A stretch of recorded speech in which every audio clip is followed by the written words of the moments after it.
दोस्तों, एक मर्तबा हजरत अली रदी अल्लाह ताला अन्हो मस्जिद कूफा के मिंबर पर खड़े होकर खुतबा दे रहे थे। जैसे ही खुतबा खत्म हुआ तो सामईन में से एक शख्स उठा और कहने लगा, ए हजरत अली रदी अल्लाह ताला अन्हो, मैं शाम से कई महीनों का सफर तय करके कूफा तक पहुंचा हूं ताकि मैं आपसे कुछ सवालात कर सकूं, तो इसलिए मैं आपसे कुछ सवालात करना चाहता हूं। हजरत अली रदी अल्लाह ताला अन्हो ने फरमाया, ए इब्ने आदम, तुम जो सवाल करना चाहते हो बिला झिझक मुझसे पूछ सकते हो। तब वो शख्स कहने लगा, ए अली रदी अल्लाह ताला अन्हो, मेरा सबसे पहला सवाल यह है कि अल्लाह ताला ने सबसे पहले किस चीज को पैदा फरमाया था। मेरा दूसरा सवाल है कि आप मुझे कायनात की 10 ताकतवर तरीन चीजों के नाम बताएं।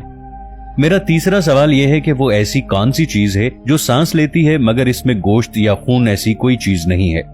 मेरा चौथा सवाल यह है कि अल्लाह ताला ने सबसे पहले आसमान को किस चीज से पैदा फरमाया। मेरा पांचवा सवाल यह है कि आप मुझे 7 आसमानों के नाम बताएं। मेरा छठा सवाल यह है कि आप मुझे आसमान के तालों और इनकी कुंजियों के बारे में मालूमात फराहम करें। मेरा 7वां सवाल यह है कि मुझे जमीन की सबसे बेहतरीन वादी का नाम बताएं।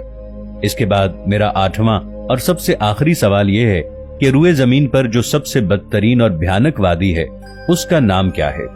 नाजरीन, वीडियो शुरू करने से पहले मैं आपको बताता चलूं कि मैं जो वाकया आपको सुनाने जा रहा हूं, ये वाकया 1000 साल कबल अहादीस की मुस्तनद कुतुब मसलन अल खिसाल के बाब नंबर 10 हदीस नंबर 25 में नुमाया तौर पर मौजूद है। दोस्तों, हजरत अली रदी अल्लाह ताला अन्हो ने फरमाया, ए इब्ने आदम, तुम्हारा सबसे पहला सवाल यह है कि अल्लाह ताला ने सबसे पहले किस चीज को पैदा फरमाया था। तो तुम जान लो, अल्लाह ताला ने सबसे पहले नूर को पैदा फरमाया था। तुम्हारा दूसरा सवाल यह है कि इस कायनात की 10 ताकतवर तरीन चीजें कौन सी हैं। तो अल्लाह ताला ने इस पूरी कायनात में सबसे ज्यादा ताकतवर पत्थर को पैदा किया। अल्लाह ने इससे भी ताकतवर चीज लोहे को पैदा किया जो पत्थर को काट सकता है। इसी तरह आग को लोहे से भी ज्यादा ताकतवर बनाया जो लोहे को पिघला देती है। आग से ताकतवर पानी है जो आग को बुझा देता है। पानी से ज्यादा ताकतवर बादल हैं जो पानी को आसमान पर उठाए फिरते हैं। बादल से ज्यादा ताकतवर हवा है जिसकी वजह से बादल आसमान पर इधर उधर उड़ते रहते हैं। हवा से ताकतवर हवा का फरिश्ता है जो हवाओं को जमीन पर चलाता है। हवाओं के फरिश्ते से ज्यादा ताकतवर मलकुल मौत है जो हवा के फरिश्ते को भी अल्लाह के हुक्म से मौत दे सकता है। मलकुल मौत से भी ज्यादा ताकतवर मौत है जो खुद मलकुल मौत को भी मौत दे देगी। मौत से भी ज्यादा ताकतवर अल्लाह ताला का हुक्म कुन है। जब अल्लाह किसी काम के करने का हुक्म जारी करता है तो फिर कोई भी शय उसके काम के बीच रुकावट नहीं बन सकती और वो काम अल्लाह के हुक्म से होकर रहता है। ऐ इब्ने आदम, तुम्हारा तीसरा सवाल यह है कि वो ऐसी कौन सी चीज है जो सांस तो लेती है मगर इसमें गोश्त पोस्त और खून मौजूद नहीं है। तो तुम जान लो, वो चीज सुबह है। अल्लाह रब्बुल इज्जत ने कुरान पाक में इरशाद फरमाया है, कसम है रात की जब वो जाने लगे और सुबह की जब वो सांस लेकर आने लगे।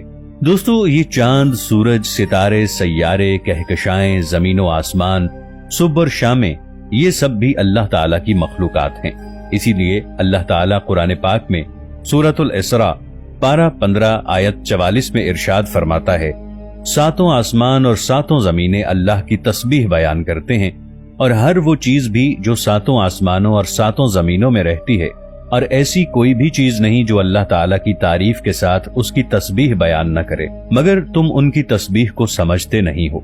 कुरान पाक की इस आयत के मुताबिक 7 आसमानों और 7 जमीनों में रहने वाली मखलूकात के अलावा खुद 7 आसमान और 7 जमीनें अल्लाह पाक की तस्बीह बयान करते हैं, लेकिन हम इंसान इन चीजों के हम्दो सना करने के अंदाज को समझ नहीं सकते।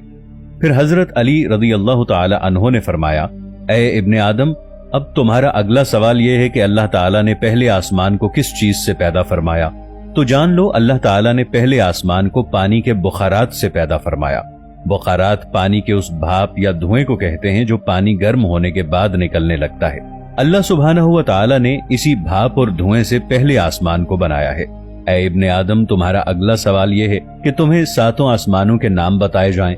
तो जान लो कि अल्लाह पाक ने पहले आसमान का नाम रफी रखा है और इसे पानी और धुएं से तख्लीक किया है, और दूसरे आसमान का नाम कैजूम है और ये रंग में तांबे के रंग जैसा दिखता है। तीसरे आसमान का नाम मारूम है और ये सुर्ख माइल खाकी रंग का है। चौथे आसमान का नाम अरफलून है, ये आसमान चांदी के रंग जैसा है। पांचवें आसमान का नाम हायहून है, इसका रंग सोने के रंग जैसा है। छठे आसमान का नाम अर्रूस है, ये सब्ज याकूती रंग का है। और फिर सातवें आसमान का नाम अजमा है, इसका रंग सफेद मोती यानी नूर जैसा है। तुम्हारा अगला सवाल कि तुम्हें आसमान के तालों और उनकी कुंजियों के बारे में बताया जाए, तो ए इब्ने आदम, जान रखो कि आसमान के ताले अल्लाह के साथ शिर्क करना है। जो अल्लाह के सिवा किसी और को अपना माबूद बनाएगा तो यकीनन उसके लिए आसमान के दरवाजों के ताले कभी नहीं खुलेंगे। इन दरवाजों की कुंजियां मौत के वक्त या उससे पहले सच्चे दिल से ला इलाहा इल्लल्लाहु मुहम्मदुर रसूलुल्लाह की गवाही देना है। दोस्तों, बुखारी और मुस्लिम की अहदीस के मुताबिक अल्लाह ने एक आसमान से दूसरे आसमान की तरफ जाने के लिए मुख्तलिफ दरवाजों को तख्लीक किया है। अल्लाह पाक के बहुत से नबी और पैगंबर इन्हीं दरवाजों से गुजरकर मुख्तलिफ आसमानों की तरफ जा चुके हैं। बुखारी और मुस्लिम की इन्हीं अहादीस के मुताबिक हजरत आदम अलैहिस्सलाम पहले आसमान पर, हजरत याह्या अलैहिस्सलाम और हजरत ईसा अलैहिस्सलाम दूसरे आसमान पर, हजरत यूसुफ अलैहिस्सलाम तीसरे आसमान पर, हजरत इदरीस अलैहिस्सलाम चौथे आसमान पर, हजरत हारून अलैहिस्सलाम पांचवें आसमान पर, हजरत मूसा अलैहिस्सलाम छठे आसमान पर और हजरत इब्राहीम अलैहिस्सलाम सातवें आसमान पर मौजूद हैं। अल्लाह रब्बुल इज्जत ने सूरतुज़ ज़ारियात की आयत नंबर 7 में इरशाद फरमाया है, कसम है रास्तों वाले आसमान की। यानी कुरान की इस आयत के मुताबिक अल्लाह ताला ने आसमान में रस्तों को भी बनाया है। अल्लाह के नबी इन्हीं रास्तों से गुजरकर मुख्तलिफ आसमानों पर जा चुके हैं। हजरत अली रज़ियल्लाहु ताला अन्हु ने फरमाया, ए इब्ने आदम, अब तुम्हारा 7वां सवाल यह है कि जमीन की सबसे बेहतरीन वादी कौन सी है? तो जान लो, जमीन पर खूबसूरत तरीन वादी सरनदीप है, क्योंकि अल्लाह ताला ने हजरत आदम अलैहिस्सलाम को आसमान से उतारकर सबसे पहले इसी वादी में भेजा था। दोस्तों, ये वादी मौजूदा दौर में श्रीलंका में मौजूद है। हजरत अली रज़ियल्लाहु अन्हु ने फरमाया, इब्ने आदम, तुम्हारा सबसे आखिरी सवाल यह है कि इस दुनिया में सबसे भयानक और बदतरीन वादी कौन सी है? तो हजरत अली रज़ियल्लाहु अन्हु ने इस आदमी के सवाल पर यह बयान फरमाया कि दुनिया की भयानक और बदतरीन वादी यमन में मौजूद है और इस वादी का नाम बैरहूत है, क्योंकि ये वादी जहन्नम की वादियों में से एक वादी है, जहां पर मरने के बाद काफिर और मुशरिक लोगों की रूहों को अजाब दिया जाता है। इस वादी में रूहें रो रो कर अल्लाह से मुआफी की फरियाद करती हैं कि ऐ परवरदिगार, हमने दुनिया की रंगीनियों में खोकर तेरे हर हुक्म से मुंह मोड़ा और हिदायत के होते हुए भी रूए जमीन पर गुनाहों को आम किया। ऐ अल्लाह, तू एक बार हमें दोबारा दुनिया में भेज दे, हम सारी जिंदगी तेरा ही हुक्म बजा लाते रहेंगे, तेरे ही बताए हुए रास्ते पर अमल पैरा होंगे। लेकिन अफसोस, सब वक्त गुजर चुका होगा। उनके रो रो कर मुआफी मांगने पर भी अल्लाह उनको मुआफ नहीं करेगा। इसलिए दोस्तों, अभी वक्त है, अल्लाह की रहमत में आ जाओ, इससे पहले कि आपको पछताना पड़े। अल्लाह ताला हम सब का हामी और नासिर हो, आमीन। दोस्तों, वीडियो अच्छी लगी हो तो इसे लाइक और शेयर जरूर कीजिएगा। मिलेंगे एक नई वीडियो के साथ, तब तक के लिए अल्लाह निगहबान।